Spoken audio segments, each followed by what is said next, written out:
हम है रमण बिहारी के ठाकुर हमारे रमण बिहारी, हम है रमण बिहारी के। साधु सेवा धर्म हमारा, साधु सेवा धर्म हमारा, साधु सेवा धर्म हमारा, साधु सेवा धर्म हमारा। कामना दुनियादारी से साधु सेवा धर्म हमारा, कामना दुनियादारी से ठाकुर हमारे रमण बिहारी, ठाकुर हमारे रमण बिहारी, हम है रमण बिहारी के ठाकुर हमारे रमण बिहारी, हम है रमण बिहारी के।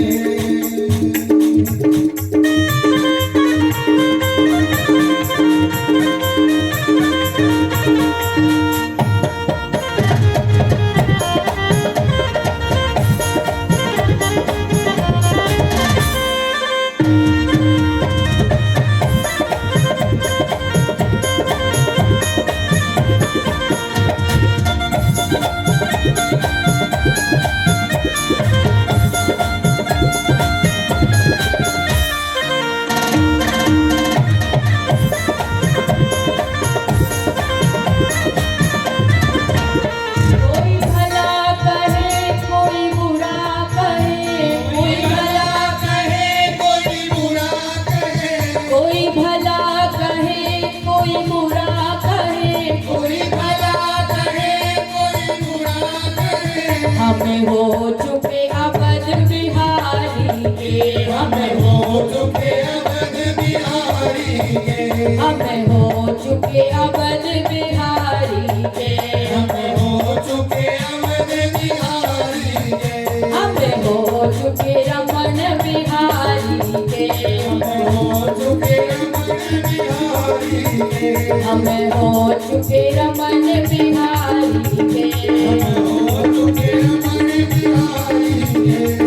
ठाकुर हमारे रमण बिहारी, ठाकुर हमारे रमण बिहारी, हम है रमण बिहारी के ठाकुर हमारे रमण बिहारी, हम है रमण बिहारी के। हम है रमण बिहारी के, हम है रमण बिहारी के, हम है रमण बिहारी के, रमण बिहारी के। हम हो चुके रमण बिहारी के। बोले रमण बिहारी भगवान की, गौ माता की जय, गंगे मैया की, गुरु जम्बेश्वर भगवान की। की जय। तो बात चल रही थी कि जिन माता पिता की सेवा की तिन तीर्थ धाम किए ना किए, इसीलिए माता पिता चलता फिरता तीर्थ है। देवियों, एक माँ आपकी छूटती है तो धर्म की माँ आपको सास के रूप में मिलती है। आपका धर्म है अपनी सास की बात को मानना। धर्म है कि नहीं? आज प्राय क्या होता है, शादी होकर के आती है, थोड़े दिन साथ में रहेंगे माता पिता के, फिर अपने अपने पतियों के कान में मंत्र फूकना शुरू कर देती। मंत्र समझ रहे हो? क्या कहेंगे? सुनो जी, सुनाओ, देखो मैंने आपके लिए अपनी माँ छोड़ दी, अच्छा मैंने आपके लिए अपनी बहन छोड़ दी, मैंने आपके लिए अपने भाई छोड़ दिया। तो पतिदेव रोज सुनेंगे मंत्र तो एक दिन तो क्रोध आएगा, तो तू चाहती क्या है, मैं क्या करूं? तो धीरे से क्या बोलेगी? जैसे मैंने छोड़ दिया वैसे आप भी छोड़ दो, हम दो हमारे दो, बाकी सबकी छुट्टी कर दो। ये देवियों का चलावा चलने लगता है। लेकिन यहाँ की बात नहीं है, बहुत दूर की चल रही है। मन पे लेके बैठ मत जाना। आप लोग तो बहुत अच्छी पतिव्रताएं हैं महाराज। तो जिन माता पिता की सेवा की, तिन तीर्थ धाम किए न किए, जिन साधु समाज की सेवा की, तिन ध्यान समाधि धरी न धरी। और जो लोग साधु संतों की सेवा कर लेते हैं उनको ध्यान और समाधि लगाने की जरूरत नहीं पड़ती है। तो कहोगे महाराज कोई प्रमाण तो दो, किसने की है जिसने कभी ध्यान ना लगाया हो, समाधि ना लगाई हो और संतों की सेवा करने से उसको परमात्मा की प्राप्ति हुई हो।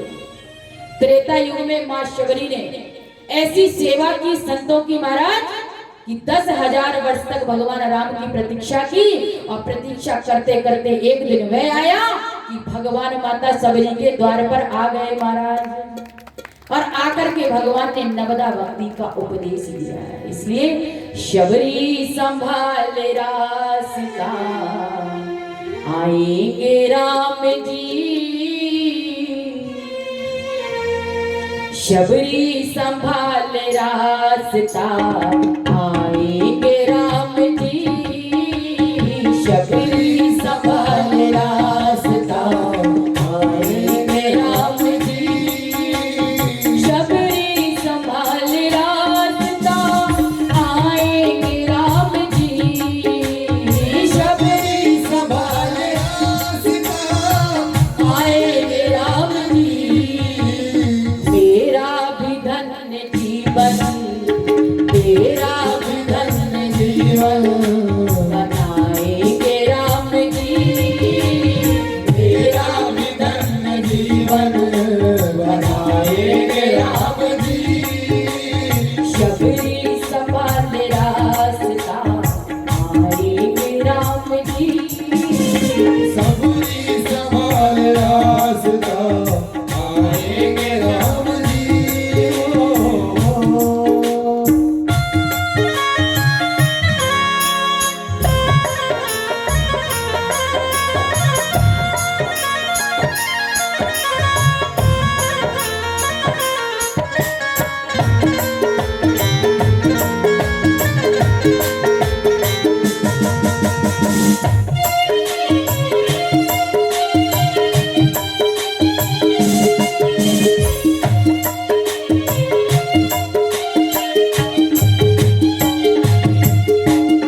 आँखों से रोज अपने राहें बुहारती, आँखों से रोज अपने राहें बुहारती। माता शबरी का क्या काम था? शबरी माँ का नाम किस किस ने सुना है? श्री रामचरितमानस में बहुत सुंदर बताया माँ शबरी की। और जो समस्त ऋषियों को छोड़ करके भगवान माँ के पास पहुंचे थे, 10,000 वर्ष तक माँ ने प्रतीक्षा की थी भगवान की, और नित्य का नियम था कि रास्ते को रोज सफाई करती है, झाड़ू लगाती है। क्यों लगाती है? झाड़ू लगाने के बाद फूल डाल देती है। क्यों डालती है? माता शबरी सोचती है भगवान राम आएंगे और भगवान के सुकोमल चरण इतने कोमल हैं, कहीं उनमें कोई कंकड़ ना चुभ जाए, इसलिए फूलों को बिछा देती है। आँखों से रोज अपने राहें बुहारती, आँखों से रोज अपने राहें बुहारती, आँखों से रोज अपने राहें बुहारती। कंकड़ लगे न कोई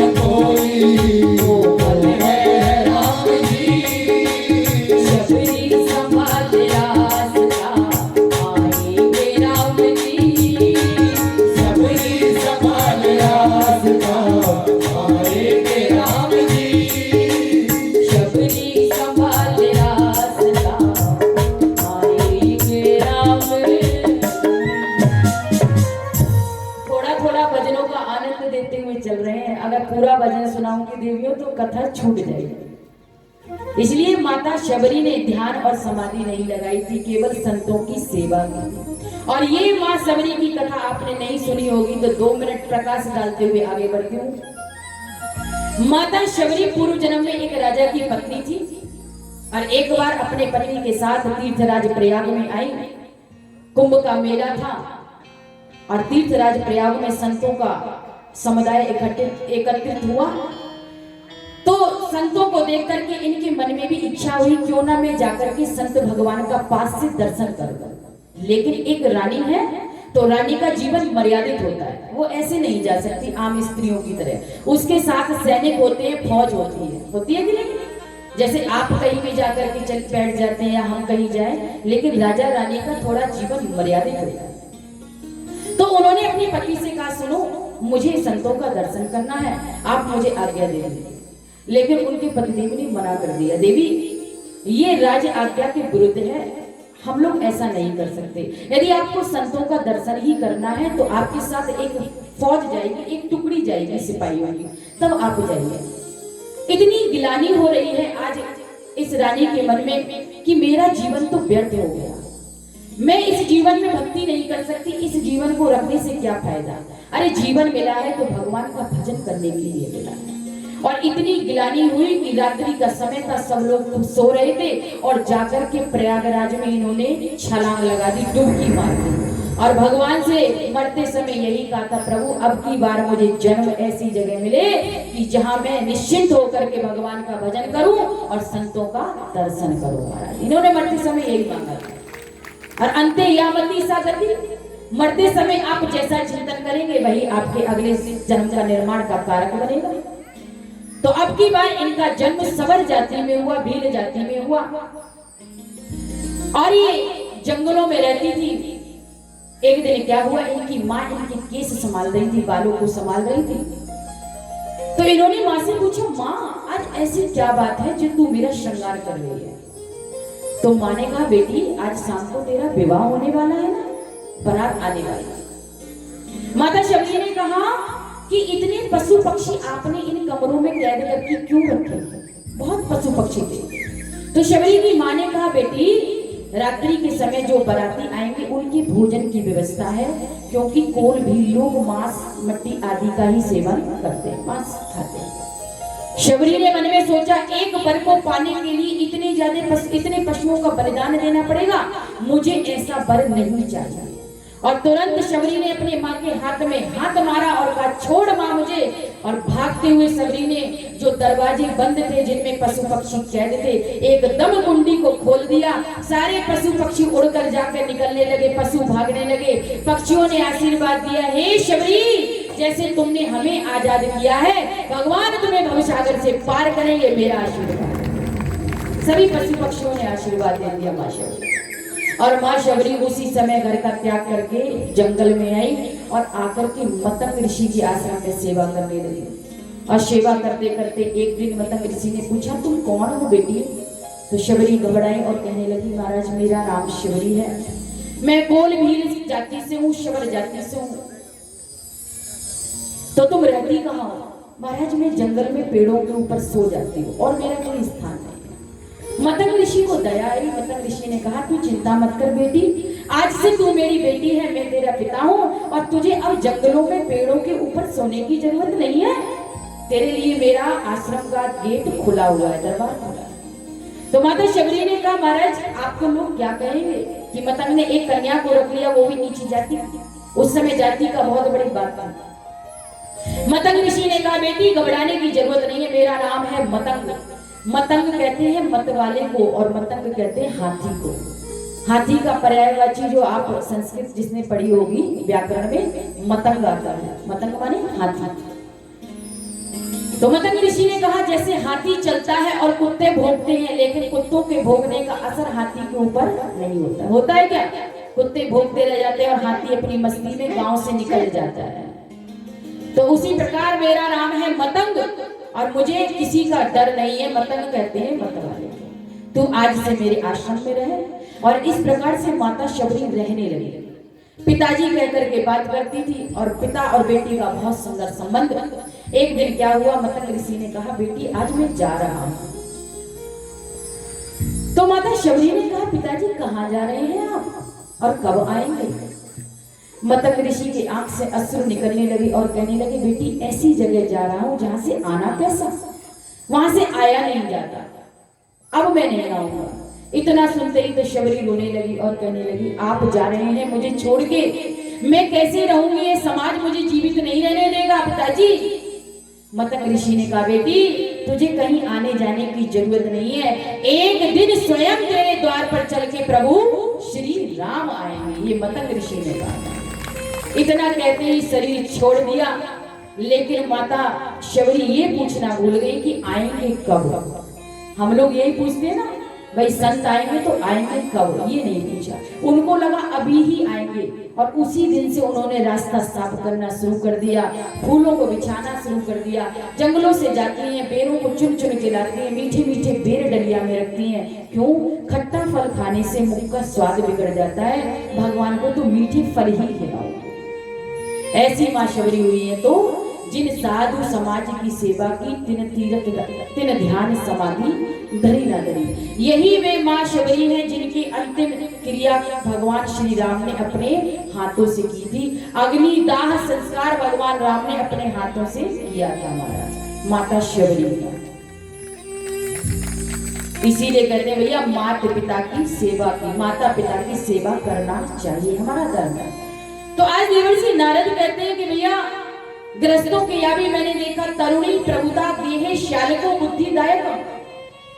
माता पिता की सेवा कब तक होती है? जब तक हमें तिजोरी की चाबी हाथ ना लग जाए तब तक। और जैसे ही तिजोरी की चाबी हाथ लगी देवी जी का चलावा चलने लगता है, फिर तो देवी जी जो कहेंगी वही होगा महाराज, यही होता है।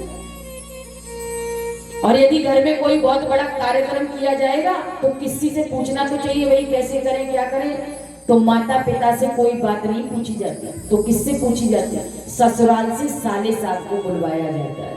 ये भागवत जी कह रही है भैया हमारे साले साहब बहुत बुद्धिमान है, उनको बुलाओ, वही जो कहेंगे वही होगा। इतना सब कुछ हो रहा है, ससुराल से साले साहब भी आ रहे हैं, लेकिन फिर भी पति पत्नी में इतनी कलह होती है कि नहीं?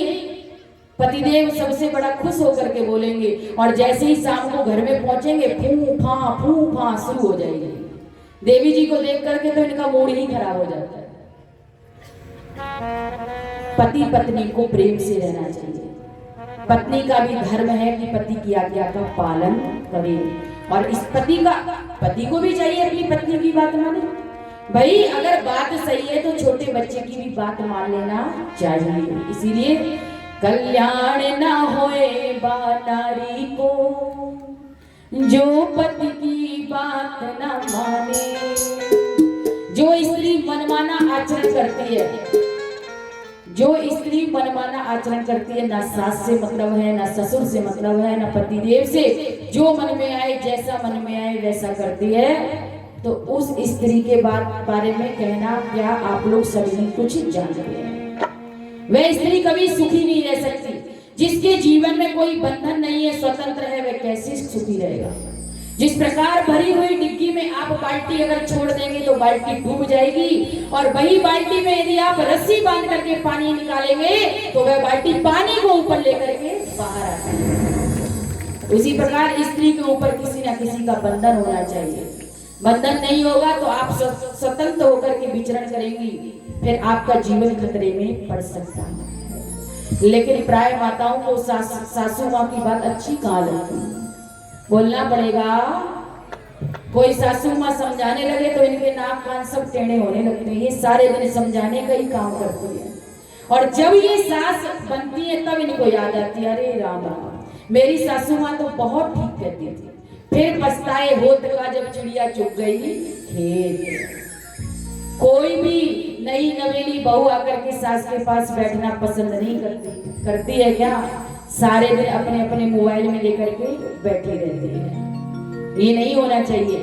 आकर के बैठो सास के पास 2 मिनट 10 मिनट और हालचाल लो, उनकी चरण सेवा करो, उनसे पूछो क्यों बैठे, क्योंकि उनके पास ज्ञान का भंडार है। ये जो बाल उनके सफेद हुए हैं ना, ये धूप में नहीं हुए हैं, ये अनुभव में हुए हैं। पूरी जीवन उन्होंने ये अनुभव निकाला है और आप आज उनसे ज्ञान लेते नहीं हो। और कल जब आपके बालक कदम गलत उठा देते तो आपको लगता है कि हमसे तो बहुत बड़ी भूल हो गई। ये जो माता पिता होते हैं ना, जिस घर में माता पिता होते हैं, बूढ़े बुजुर्ग सास और ससुर होते हैं, उस घर पर कोई भी अपनी टेढ़ी निगाह डाल नहीं सकता। डालता है क्या? सभी जानते हैं भैया, रुखाली करने वाले तो इनके सिर के ऊपर बैठे हुए हैं। लेकिन हम फिर भी माता पिता को सम्मान देकर खुश है क्या? बुजुर्गों का सम्मान करो। एक समय की बात, एक बेटे के पिता ने अपने बेटे के लिए रिश्ता ढूंढने के लिए गए और बेटे का पिता लड़की वालों के पास जब पहुंचा तो भाई बातचीत हुई, रिश्ता पक्का हुआ। तो लड़की वालों ने एक ही शर्त रखी, शादी तो हम आपके बेटे से अपनी कन्या की कर देंगे, लेकिन महाराज बारात में कोई भी बुढ़ा नहीं आना चाहिए। बूढ़े लोग सोच रहे होंगे क्या करेंगे जाकर के, पनीर खाएंगे, बचने वाला तो है ये है ना।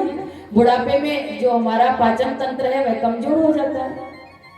और प्राय सभी लोग कहते हैं बूढ़े लोगों का क्या काम है बारात में, तो जवान नौजवानों का काम है। 25 से 30-40 साल के नौजवान पहुंचेंगे। तो लड़की वालों ने कह दिया ठीक है कोई बात नहीं, बूढ़े लोग एक भी नहीं आएंगे। और काम भी क्या होगा, घर में बैठ करके माला घुमाओ आराम से। प्राय यही कहते हैं बच्चे, तुम सारे दिन घूमते रहते हो, तुमसे माला नहीं घुमाई जाती। तो आज लड़के के पिता ने कह दिया ठीक है, एक भी बाराती बुढ़ा नहीं आएगा बारात में। बात पक्की हो गई। लड़के वाले अपने घर आए और चर्चा होने लगी, भाई उस दिन बारात लेकर जाना है, लेकिन एक भी बूढ़ा व्यक्ति नहीं जाना चाहिए, बूढ़ा आदमी नहीं जाना चाहिए। और बुढ़ापे में मन बहुत करता है शादी विवाह में जाने का, करता है कि नहीं जाता? बोलो भाई, करता तो है महाराज जी, पर लेके तो कौन ही जावे, करेंगे, बोलना पड़ेगा। तो लड़के का नाना सुन रहा था इस बात। लड़के के नाना ने सुना कि बूढ़ा आदमी एक भी नहीं जाएगा, वो तो बोल पड़ा, ना मैं तो जरूर जाऊंगा, और मेरे जाए बिना तो काम चले कौन, मैं जाऊंगा। सब लोग समझाने लगे, अरे जैसे जैसे देते की शादी हो रही है हो जाने दो, और बाद में लड्डू खा लेना घर पे। बोले नहीं मैं तो जाऊंगा। अब सब लोग विचार करने लगे, भैया नाना को लेके गए तो लड़की वाले तो शादी वैसे ही कैंसिल कर देंगे, तो करेंगे। एक काम करो, जो बस होती है, बस की डिग्गी में जो सामान डालते हैं उसमें नाना को भी डाल दो, और नाना भी पहुंच जाएंगे और शादी भी हो जाएगी और सारा काम हो जाएगा, बारात भी, बूढ़ा भी कोई नहीं दिखेगा। और वही किया।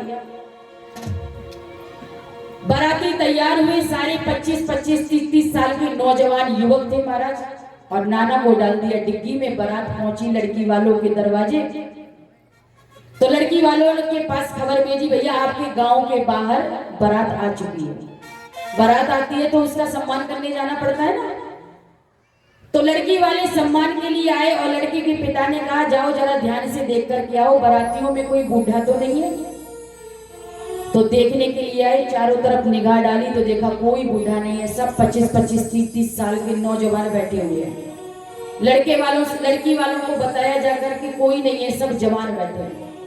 तो लड़की वालों ने फिर भेजा, जाओ एक काम करो, बारातियों से कहना, दूल्हे से कहना, जो हमारे गांव के बाहर नदी बह रही है, इस नदी में दूध बहा दो, पानी की जगह दूध बहा दो। अब तो महाराज जब ये बात कही, सारे नौजवान अपनी अपनी अकल लगाए, भैया कितना दूध लाएं, कैसे बहाएं, क्या करें, कितने दिन में बहाएंगे, ये तो बहुत बड़ी समस्या पैदा हो गई। और यदि दूध बहाते नहीं है तो लड़की वाले शादी करेंगे नहीं, कैंसिल कर देंगे। अब नौजवान के युवक थे, अपनी अपनी अकल तो लगा रहे हैं, लेकिन पूरी अकल लगा नहीं पाए। अब सबने मन में विचार कर लिया, अब तो शादी होने वाली है, शादी तो पक्का टूटेगी। तो एक बोल पड़ा उसमें से, भैया शादी तो टूट रही है, पर नाना को क्यों मार रहे हो, नाना को तो डिग्गी में से निकाल लो। नाना बेचारा तो बिना मारे मर जाएगा। और नाना को बाहर निकाला डिग्गी में से। नाना ने कहा क्यों, क्या बात है, शादी होगी? बोले शादी नहीं होगी, चलो घर चले। बारात वालों ने ऐसी शर्त ही रखी, बेटी वालों ने बोले क्या रखा है, बोले ये शर्त रखी है कि हमारे गांव के बाहर जो नहर बह रही है उसमें पानी की जगह दूध बहा दो। तो नाना ने कहा छोटी छोटी बात पर कोई शादियां भी तोड़ा करता है। तो नौजवान कहने लगे ये कोई छोटी बात है, इतनी लंबी चौड़ी नहर बह रही है और इसमें दूध, पानी की जगह दूध कौन बहाएगा, कैसे बहाएगा। तो नाना ने कहा जाओ लड़की वालों से कहना दूध तो हम बहा देंगे, पानी तुम खाली करवा दो, हमारा दूध हम बहा देंगे। और जैसे ही ये बात लड़की वालों को पता चली, लड़की वालों ने कहा जाओ जरूर इस बारात में कोई बुढ़ा जरूर आया है, नहीं तो ये 25-30 साल के युवक के अंदर इतनी बुद्धि नहीं हो सकती। इसीलिए बुजुर्गों का सम्मान करो, इनके अंदर ज्ञान का भंडार भरा हुआ है।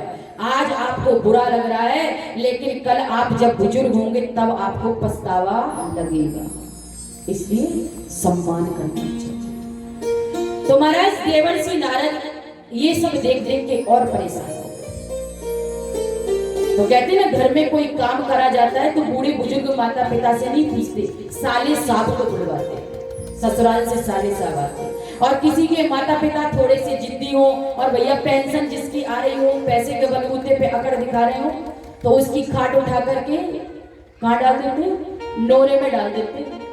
और कहते हैं अभी भी शांत नहीं बैठोगे तो खेत में पहुंचा देंगे, और अभी भी शांत नहीं बैठोगे तो हरिद्वार पहुंचा देंगे। यही होता है कि नहीं।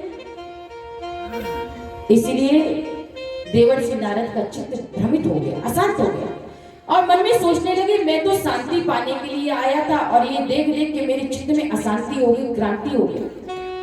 तो मन में विचार करने लगे कहां जाया जाए।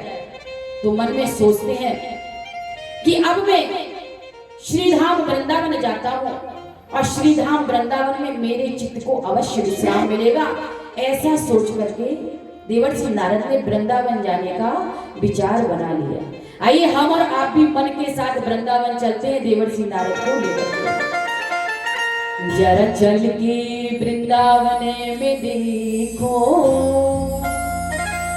मन के घोड़े पर बैठकर सभी लोग वृंदावन तालियां बजाते हुए जरा चल के वृंदावन में देखो, जरा चल के वृंदावन में देखो, श्याम बंसी बजाते मिलेंगे, श्याम बंसी बजाते मिलेंगे। जरा चल के वृंदावन में देखो, जरा चल के वृंदावन में देखो, श्याम बंसी बजाते मिलेंगे, श्याम बंसी बजाते मिलेंगे। झूला झूल रही होगी राधा प्यारी, झूला झूल रही होगी राधा प्यारी, झूला झूल रही होगी राधा प्यारी, झूला झूल रही होगी राधा प्यारी। श्याम झूला झूलाते मिलेंगे, श्याम झूला झूलाते मिलेंगे। जरा चल के वृंदावन में देखो, जरा चल के वृंदावन में देखो, श्याम बंसी बजाते मिलेंगे, श्याम बंसी बजाते मिलेंगे।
चल के वृंदावन में देखो, जरा चल के वृंदावन में देखो, जरा चल के वृंदावन में देखो, जरा चल के वृंदावन में देखो।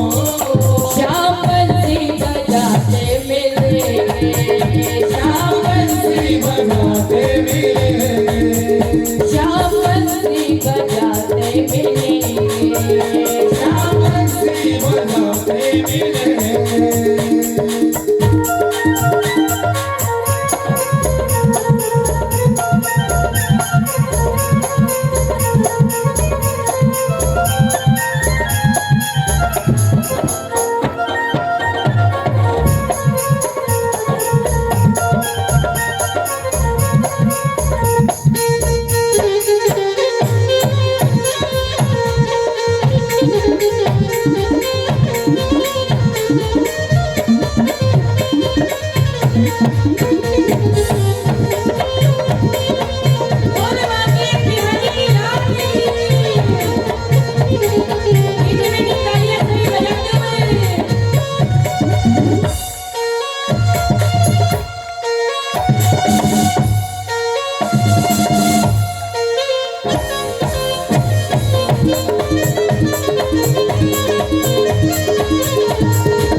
चुराते मिलेंगे।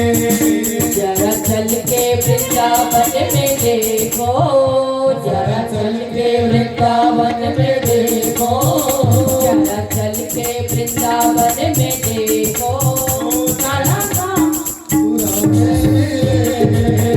जरा चल के वृंदावन में देखो, श्याम बंसी बजाते मिलेंगे, झूला झूल रही होगी राधा रानी, झूला झूल रही होगी राधा रानी, झूला झूल रही होगी श्यामा प्यारी, झूला झूल रही होगी श्यामा प्यारी। श्याम झूला झूलाते मिलेंगे, श्याम झूला झूलाते मिलेंगे। जरा चल के वृंदावन में देखो, जरा चल के वृंदावन में देखो, श्याम बंसी बजाते मिलेंगे, श्याम बंसी बजाते मिलेंगे।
कभी रूठ गई होगी श्यामा प्यारी, कभी रूठ गई होगी श्यामा प्यारी, कभी रूठ गई होगी राधा रानी, कभी रूठ गई होगी राधा रानी। मेरे मोहन मनाते मिलेंगे, मेरे मोहन मनाते मिलेंगे। जरा चल के, जरा चल के, जरा चल के वृंदावन में देखो श्याम बंसी बजाते मिलेंगे। जरा चल के वृंदावन में देखो श्याम बंसी बजाते मिलेंगे। जरा चल के वृंदावन में देखो श्याम बंसी बजाते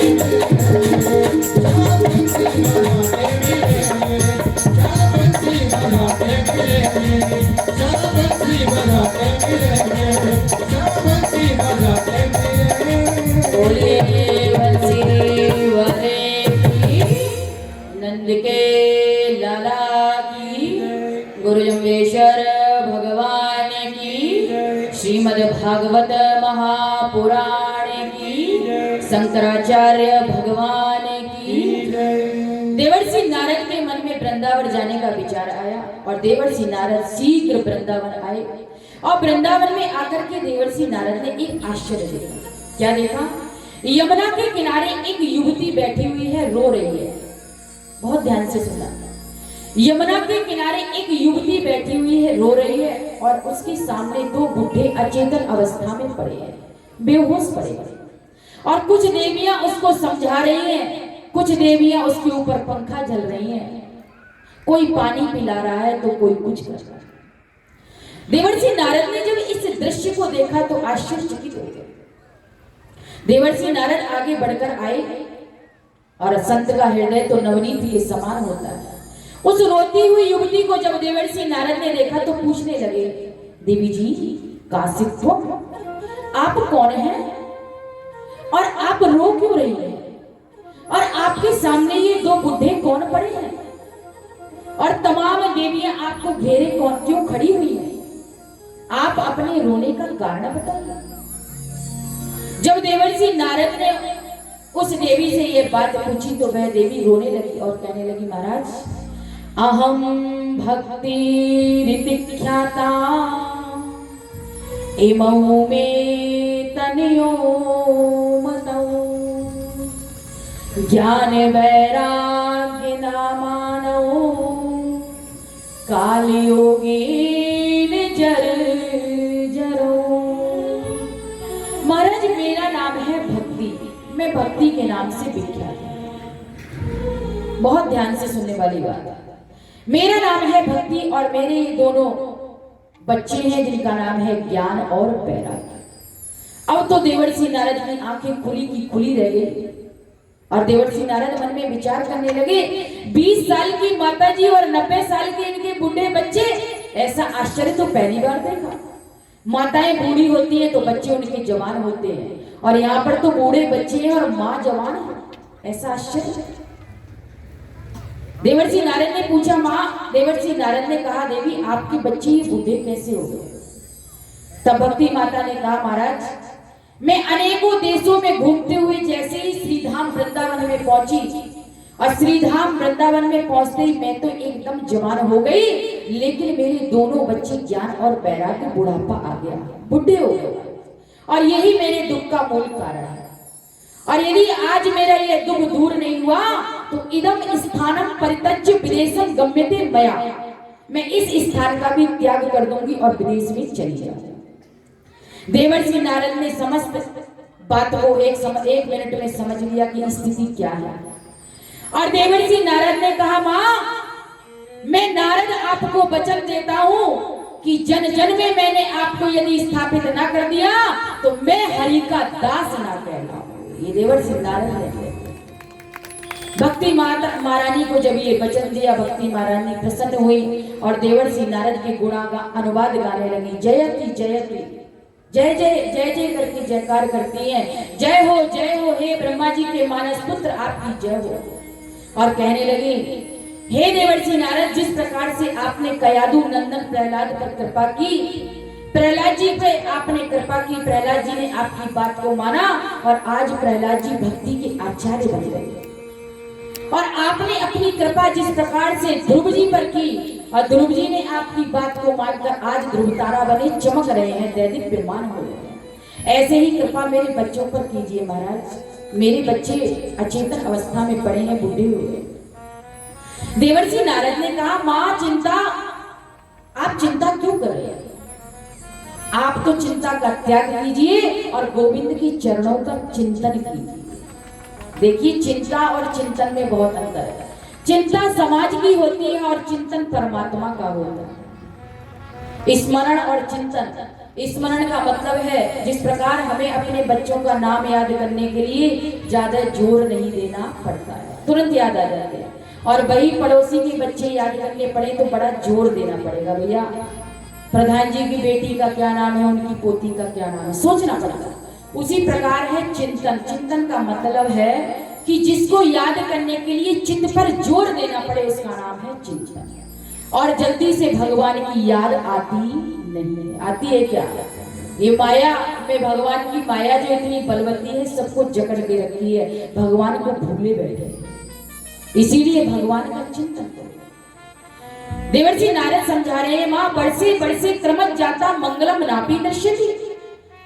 मां सतयुग में, द्वापर में, त्रेता में आप बहुत आनंद पूर्वक रही, लेकिन अब कलयुग आ गया है। इस कलयुग में जो आपको शुभ कर्म अभी दिखाई दे रहे हैं, धीरे धीरे वह भी लुप्त प्राय हो जाएंगे, समाप्त हो जाएंगे। इसीलिए मेरा आपसे यही विनम्र निवेदन है कि आप इस स्थान को त्याग कर कहीं न।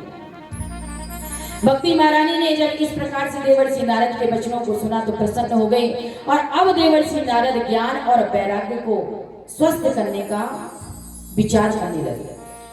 देवर्षि नारद कहते हैं, ज्ञान सावधान हो जाओ, ज्ञान खड़े हो जाओ, वैराग्य सावधान हो जाओ।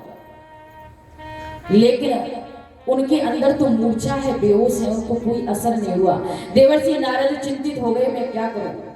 देवर्षि नारद ने धीरे धीरे गीता का पाठ सुनाया।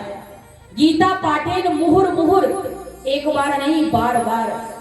ज्ञान और वैराग्य को थोड़ी सी चेतना आती है, थोड़ा सा होश आता है, फिर से गिर जाते हैं।